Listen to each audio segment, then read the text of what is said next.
Oh shit. Here we go again. या फालतू।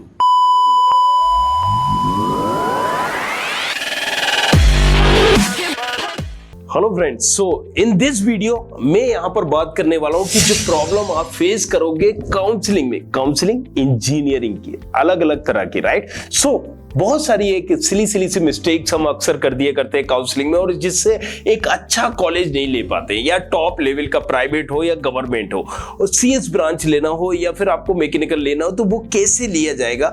सो कहीं ना कहीं एक मैं रफ आइडिया आपको दूंगा। तो एक मेरी कितनी प्रॉब्लम जो आती है, सबसे पहले स्टूडेंट ने हमसे पूछा है, वो यहाँ पर है टीएफडब्ल्यू में हम कैसे आवेदन करेंगे और टीएफडब्ल्यू कैसे आपको मिलता है। कई लोगों ने बोला है कि हमने लास्ट टाइम अप्लाई किया था टीएफडब्ल्यू में, हमें नहीं मिल पाया। तो क्या रीजन है कि आपको टीएफडब्ल्यू नहीं मिलता है?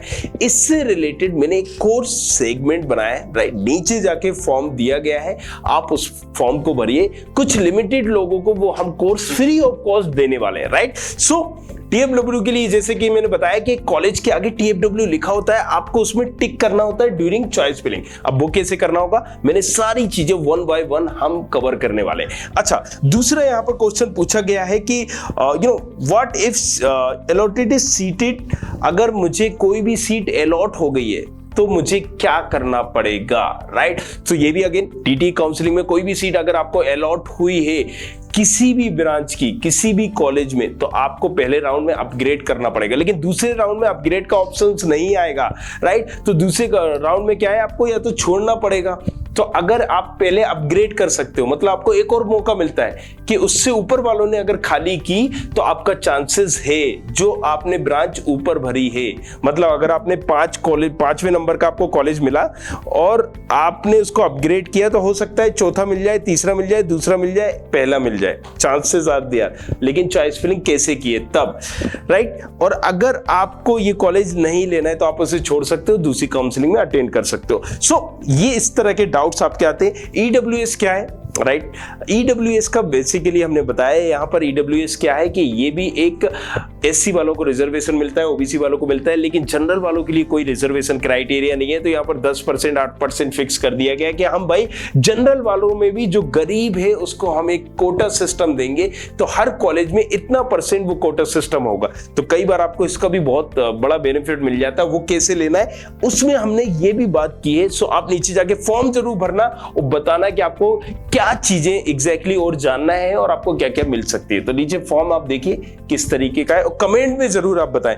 ओके, सो नेक्स्ट अब अगर हम बात करते हैं कि ये ओके, मैंने जैसे कि अब मैं आपसे भी एक सवाल पूछना चाहता हूं, डीटी में एमपी डोमिसाइल का क्या रोल होता है, राइट। सो एमपी डोमिसाइल कास्ट सर्टिफिकेट, यहां कोई भी काउंसलिंग होती है उसमें फीमेल कोटा भी होता है, फ्रीडम फाइटर कोटा भी होता है, राइट। और इसी तरीके से कास्ट का कोटा होता है। ओबीसी वालों के लिए एक अलग % होगा, एससी एसटी वालों के लिए अलग होगा, जैसा कि मैंने ईडब्ल्यूएस का बताया। तो डोमिसाइल का बहुत बड़ा योगदान होता है। अगर अभी तक आपके पास नहीं बनाया, आप एससी में आते हो तो फौरन बनवाइए, क्योंकि अगर आप एससी एसटी में हो तो बहुत बड़ा अपॉर्चुनिटी है। ओबीसी का सर्टिफिकेट अगर आपके पास नहीं है तो अभी बनवाइए, काउंसलिंग के टाइम पे ये नहीं बनेगा, आपको उसका नंबर डालना पड़ेगा, राइट। ऑनलाइन होना चाहिए ये, तो अभी आप आवेदन करिए, तब ये जाके 1.5 मंथ आपको लगेंगे। इसलिए मैं बोल रहा हूं कि सबसे पहले अभी आपको काउंसलिंग की टेंशन नहीं लेना है। तर्रा भाई क्या है वो, राइट। सो तर्रा भाई रोथर अभी यहां पर है, वो बताएगा आपको कि क्या करना है। सो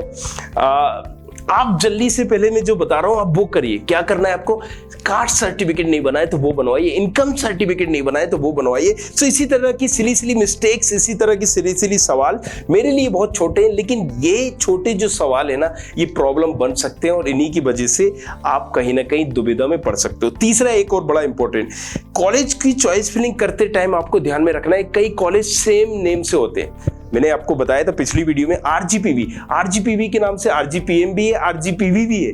तो आरजीपीवी एक छाबुआ अलग है, आरजीपीवी भोपाल अलग है। और ऑब्वियसली जब आप चॉइस फिलिंग करते हो ना, तो इतनी एक लाइनों में इतना वो कंफ्यूजन होता है ना, आप ये सब नहीं समझ पाओगे कौन छाबुआ है, कौन सा क्या है। और भैया यहाँ पर जो आप जिससे भरवा रहे होगे, क्योंकि कहाँ भरोगे आप, एमपी ऑनलाइन में भी, तो वो भैया भी होते हैं, उन्हें अपने सिर्फ 50-100 रुपए से मतलब होता है। देखो, उनके आपके कैरियर से मतलब नहीं है। तो जितने बंदे मेरे चैनल पे है, इसलिए मैं बोल रहा हूं शेयर करो इस वीडियो को।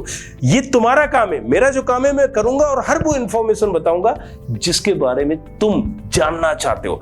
सो उसको मतलब नहीं है आपके कैरियर से, उसको मतलब है पैसे से। तो वो अपने 100 रुपए के चक्कर में जल्दी जल्दी सारी चीजें भरेगा। अगर छाबुआ भर दिया ना मेरे भाई, पहले नंबर पे पहला वो कॉलेज आपको मिल जाएगा, फिर आप अपग्रेड करते रहो या काउंसलिंग कुछ भी करते रहो, कच्छू नहीं होना है। फिर मतलब क्या होना है कि भाई वहीं से पढ़ोगे फिर आप जहां आपके फिर जो भी प्राइवेट कॉलेज मिल जाएगा। सो इसी के अलावा इनकम का क्या रोल है मेरे भाई? इनकम का बहुत बड़ा रोल है, क्योंकि TFW भी आप तभी आवेदन कर सकते हो जब आपके पास इनकम सर्टिफिकेट होगा। ये याद रखिएगा, 2.5 लाख से कम होना चाहिए।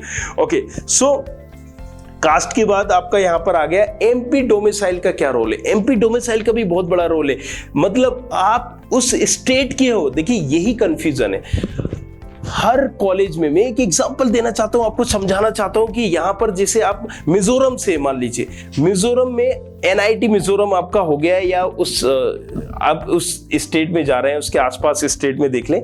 सो बाहर वाला बंदा अगर अप्लाई करेगा बिहार से, यूपी से, दिल्ली से, तो हो सकता है कि उसकी 50,000 की रैंक में भी उसको वो सीट ना मिले।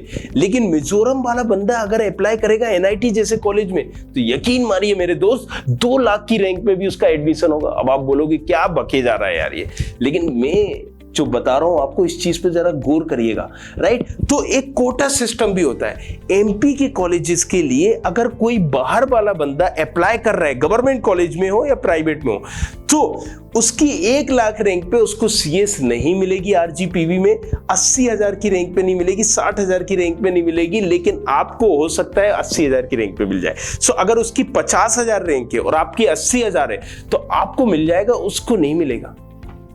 अब ये कैसे होता है तो नेक्स्ट में बात करूंगा। अगर फीमेल है, 4 सीटें फीमेल के लिए, और फीमेल ने अप्लाई कर दिया है, राइट, वहां पर मेल 10 मेल 20 मेल जो है, मतलब बॉयज, मेल से मतलब है बॉयज और फीमेल से मतलब गर्ल्स, 20 लड़के हैं अगर, जिसकी उस लड़की से अच्छी रैंक है, उनको नहीं मिलेगा, उस लड़की को मिल जाएगा। इसलिए वो समझना बहुत जरूरी है, और इसी वजह से मैंने वो कोर्स सेगमेंट बनाया जिसमें पॉइंट टू पॉइंट कवर किए। और मैंने पूछा भी था लास्ट वीडियो में कि अगर मैं आपको ऐसा कोर्स देता हूं तो क्या आप उसके लिए कुछ पे करोगे, नहीं करोगे, क्या करोगे? सो आप पूछिए मुझसे इसी तरह के सवाल। नीचे डिस्क्रिप्शन पे जाओ, उस फॉर्म को जरूर भरो, राइट। फॉर्म इसलिए भी भरवा रहा हूं कि जिसको भी वो कोर्स चाहिए, जल्दी से जाके आपको फॉर्म भरना है और आपको बताना मुझे DTE का चाहिए, जोसा का चाहिए, ताकि वो हम डिलीवर कर सके। Okay, so thank you very much, thanks a lot. मिलते हैं नेक्स्ट वीडियो में, तब तक के लिए सब्बा खैर, और पूछो हक से, चलो करें इंजीनियरिंग। आपको अपने सवाल नीचे कमेंट करना है, जो भी आपको डाउट हो। Thank you very much. I hope you like this video. For more such videos, keep watching our channel. And do not forget to like, share and subscribe.